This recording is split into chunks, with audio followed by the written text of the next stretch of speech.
Hello and welcome to a courtside tennis review of the Head Extreme Tour. This racket has been updated with auxetic technology, as are all of the latest head rackets. The Head Extreme Tour is a pretty interesting racket because it has a slightly unusual combination of characteristics. It's actually quite spin friendly despite having a pretty tightly spaced 16 by 19 string pattern. So you get a good balance of control but also still good access to topspin.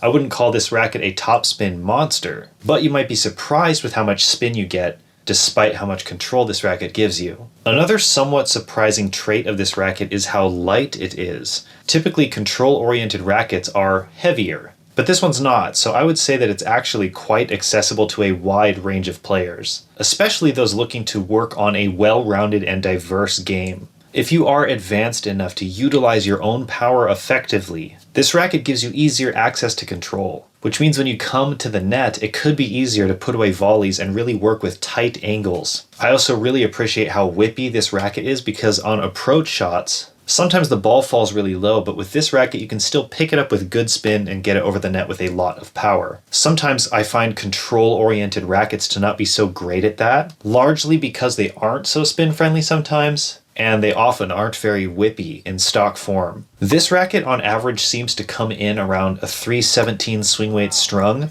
Mine came in actually slightly lower at 314, and it made this racket super maneuverable. It's one of those rackets that isn't really going to give you anything for free.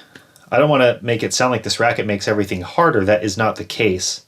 In fact, one of the strengths of this racket might be that it does everything pretty well, as long as you have the skill and the technique to deliver it. And it comes in a very light package, again, which makes that very accessible to a wide range of players. A lot of light rackets are sometimes very spin friendly or very power friendly, often both, but sometimes more one or the other. This is almost more of a control friendly racket. And it's unusual to have a control friendly racket come in such a swingable weight and balance. And that's what I appreciate about this racket. And one of the cool innovations that I see consistently on Head is what they call their spin grommet. But if you look at the grommets specifically on the side of the racket, like the 3 and the 9 area, they have this very clever oval-shaped design, which does a really good job of managing precise string spacing between crosses, which has become a detail I've become very obsessed about, while allowing for string movement in the direction that would actually assist with things like power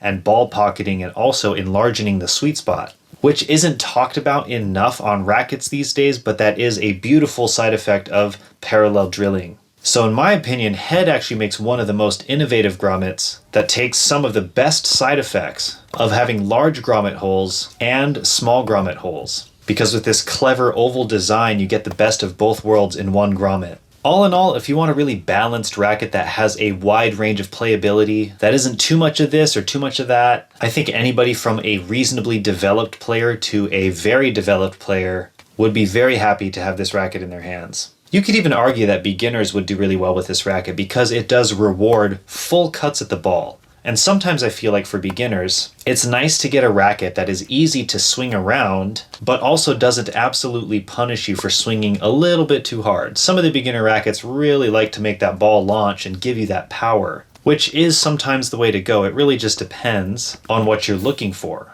But this is a racket where so many situations could call for a racket like this. All right, thank you for watching. If you guys are ever in the Sacramento area, Courtside Tennis has 2 locations with a lot of rackets to choose from and plenty of demos. If you want to come and test out a racket for yourself, you can also go to courtsidetennis.com to purchase a new racket, which comes with free shipping and free stringing labor. But any order over $50 does come with free shipping. I'm your host, Time for Tennis. You can check out my YouTube at Time for Tennis, where I might have a more in-depth review on this racket if you want to see that, and I definitely do on some others. So come on over and subscribe if you want to Time for Tennis, and I'll see you in a future video here or there. For this playtest, we strung up this racket with Restring 0, which we now carry at Courtside Tennis. This was strung with 17 gauge at 48 pounds, which I personally think was very, very close to the ideal tension with this racket and string combination. It is a 16 by 19, but it is also very densely spaced, similar to an EZO 98.